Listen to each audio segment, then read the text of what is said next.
Ok, vamos a analizar esto. 80%, Es un número brutal. esa es la cantidad exacta de exportaciones mexicanas que dependen enteramente de un solo mercado, Estados Unidos. O sea, es el equivalente económico a respirar por un popote. Totalmente. Funciona mientras nadie lo apriete, pero expone al país a un nivel de fragilidad aterrador ante cualquier cambio de humor político o, restricción comercial allá en Washington. Así es. Hoy vamos a hacer un análisis a fondo, desmenuzando un artículo fascinante de la revista Interalcaldes. Las fuentes aquí nos exponen una estrategia clave para construir, digamos, una válvula de escape al otro lado del Pacífico. Y no es una estrategia cualquiera. Exacto. El objetivo de esta inversión es entender esta alianza silenciosa que va mucho más allá de la diplomacia tradicional. Hablamos de una coincidencia productiva de altísimo nivel entre Osaka, en Japón, y Querétaro, en México. Sí, una conexión muy específica. Yo lo veo como encontrar a la pareja de baile perfecta para un ritmo nuevo y súper complejo. Osaka conoce la técnica a la perfección, tiene los pasos, y Querétaro tiene el escenario, la energía y la agilidad para ejecutarla. Lo fascinante aquí es que estamos presenciando un cambio de paradigma en cómo se ejerce el poder económico hoy en día. Ajá, a ver, cuéntanos más de eso. Pues mira, en un mundo saturado de noticias sobre polarización, donde las grandes capitales nacionales se pelean por aranceles, la verdadera competitividad moderna opera bajo el radar. Se construye desde la especialización sectorial local. Claro, desde las ciudades, no solo desde los países. Justamente, ya no es simplemente Japón haciendo negocios con México. Son ecosistemas ultra complejos conectándose directamente entre sí por su capacidad técnica. Bueno, para entender la magnitud de esto, tenemos que desmenuzar la anatomía de esta coincidencia. Empecemos revisando qué trae Osaka a la mesa. Que es muchísimo. Sí, porque el artículo de la revista Interalcaldes es clarísimo en que no hablamos de un simple centro financiero. Osaka sigue siendo uno de los nodos industriales más formidables de Japón. Así es. El dato que más me voló la cabeza del texto es su nivel de integración académica e industrial. O sea, reportan alrededor de 1,000 colaboraciones anuales entre universidades y empresas. 1,000 colaboraciones. Es un volumen asombroso. No son dos mundos separados.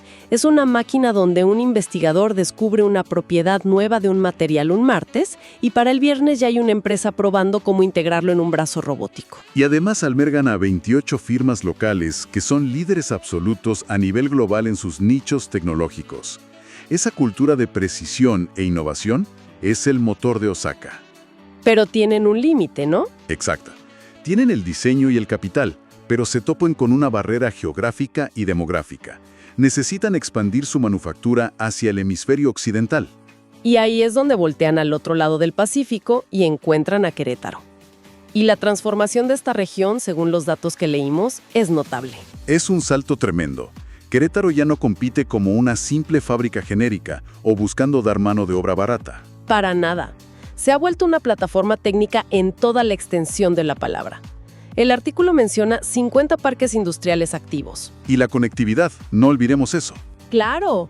Más de 3,400 kilómetros de carreteras, casi 500 kilómetros de vías férreas, un aeropuerto internacional, y todo con una tasa de desocupación industrial de apenas 2.2%.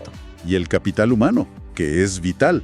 En el ciclo 2024 a 2025 generaron 14,829 graduados. Y de esos, más de 7,000 son de áreas STEM, o sea, ciencias, tecnología, ingeniería y matemáticas. Un batallón listo para la manufactura sofisticada. Espera, aquí tengo que poner un freno y hacer de abogada del diablo por un segundo. A ver, dime. Cuando quienes nos escuchan oyen el término parques industriales en México, la mente se va directamente al ensamblaje básico, a la maquilamora de los 90s.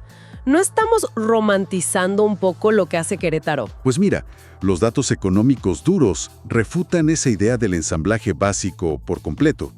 En el segundo trimestre de 2025, las exportaciones de Querétaro sumaron 4,660 millones de dólares. ¡Wow! Es una cantidad enorme. Y eso representa un alza trimestral del 15.9%. O sea, es imposible sostener ese crecimiento financiero solo atornillando piezas genéricas. Ya, tiene todo el sentido. Además, fíjate en la inversión extranjera directa japonesa en México. Alcanzó los 4.470 millones de dólares en 2024. Y ese dinero va a sectores automotrices avanzados, electricidad y electrónica. Justo donde Osaka es fuerte. Exactamente, donde Querétaro ya tiene la capacidad tecnológica instalada para absorber esa inversión. Aquí es donde se pone realmente interesante. Porque, bueno, si ambas regiones tienen la capacidad técnica, la pregunta es, ¿por qué ahora? Esa es la clave del asunto. Digo, el diagnóstico de la OCDE dice que ese 80% de exportaciones a Estados Unidos expone a México a restricciones comerciales fuertes. Sí, es un riesgo inmenso. Y las proyecciones son pesimistas. El Banco Mundial prevé un crecimiento de solo 1.3% para México en 2026. Y el FMI estima que el comercio mundial se va a frenar a un 2.6%. Con un Japón creciendo apenas 0.7%. Exacto. Entonces, si el FMI dice que el comercio mundial se está frenando, la intuición diría que hay que resguardarse. ¿Por qué apostar por una alianza transpacífica justo ahora? Si conectamos esto con el panorama general, la respuesta salta a la vista. Precisamente por esa desaceleración y por la dependencia excesiva, la solución no es aislarse, ¿Sino qué? buscar más conexiones. Sí, crear cadenas más seguras y eficientes.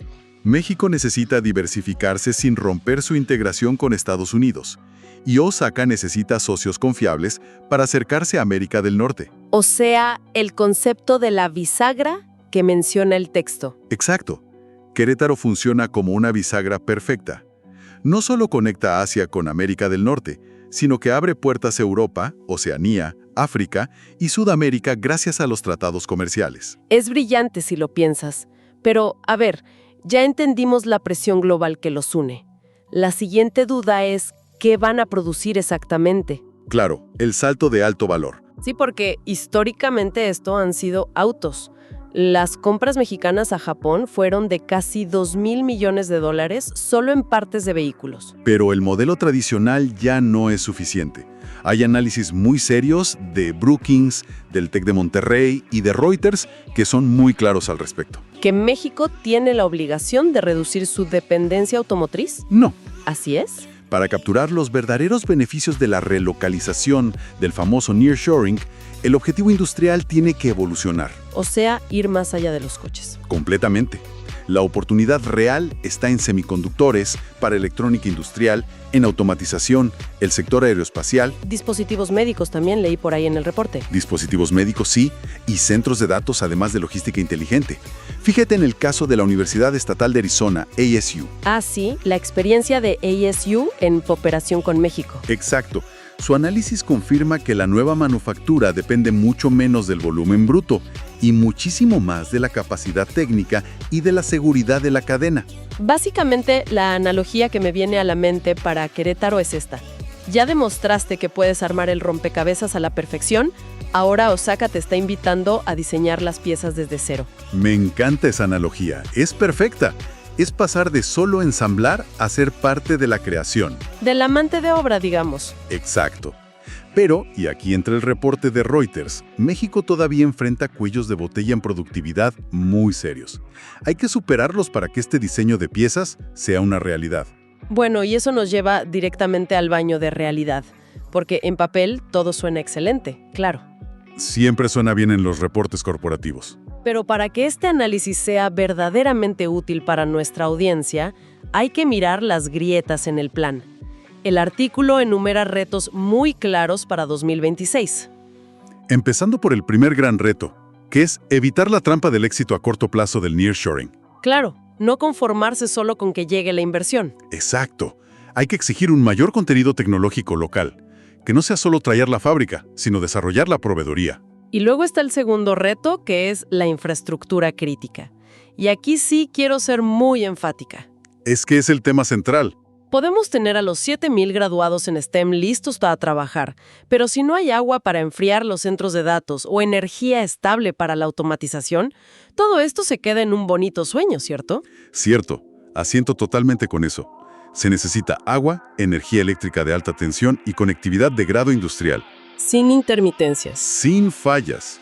De lo contrario, La inversión japonesa no va a arriesgarse y se quedará en un mero ensamblaje básico. La resolución de esa infraestructura es lo único que va a determinar si Querétaro se queda como un nodo regional más o si realmente da el salto. Para convertirse en la gran puerta mexicana de la manufactura japonesa avanzada, ¿no? Exacto, hacia todo el hemisferio occidental. Y eso nos lleva al tercer reto. La certidumbre regulatoria. Sí, ofrecer certidumbre. Se necesita una narrativa industrial sofisticada y estable frente a Estados Unidos, Japón y Europa.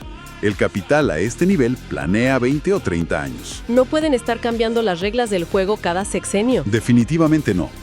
Y el cuarto reto es aterrizarlo todo. Convertir las buenas intenciones en una agenda concreta. ¿Cómo qué tipo de acciones? Pues hablamos de crear centros binacionales de formación técnica, arrancar proyectos piloto de automatización, desarrollar cadenas de proveeduría certificada bajo estándares japoneses. ¿Y los corredores logísticos, supongo? Corredores logísticos eficientes y seguros. Sí, todo eso es vital. O sea, la tarea no es nada menor. Para nada. Y de hecho, esto plantea una pregunta importante. A ver, Si esta alianza entre Osaka y Querétaro logra superar todo esto y consolidar un modelo de tan alta tecnología, ¿qué pasará con el resto de las regiones industriales en América Latina que no logren este nivel de integración? wow. Es un punto fuertísimo. Es que estamos viendo el nacimiento de una nueva e infranqueable brecha tecnológica a nivel continental. Algunas regiones en el futuro y otras estancadas en el ensamblaje básico. Qué perspectiva tan dura, pero tan real. Entonces, ¿qué significa todo esto? Como vimos en el análisis de las fuentes, esta coincidencia productiva no es casualidad, sino supervivencia y estrategia pura. Querétaro tiene en sus manos una oportunidad histórica, pero con retos estructurales gigantescos. Así es. El artículo de la revista Interalcaldes deja sobre la mesa una pregunta central, y queremos saber los comentarios de quienes nos escuchan al respecto. Será muy interesante leerlos. La pregunta es, ¿puede Querétaro convertirse en el socio industrial más estratégico de Japón en México durante esta nueva etapa? Es el gran dilema para los próximos años. Así que por favor, escríbanos y compartan sus opiniones con nosotros. Nos encanta leer su perspectiva sobre estos temas tan complejos. Siempre aportan ángulos buenísimos. Además, los invitamos enfáticamente a suscribirse a nuestro canal de Spotify para que no se pierdan ningún programa.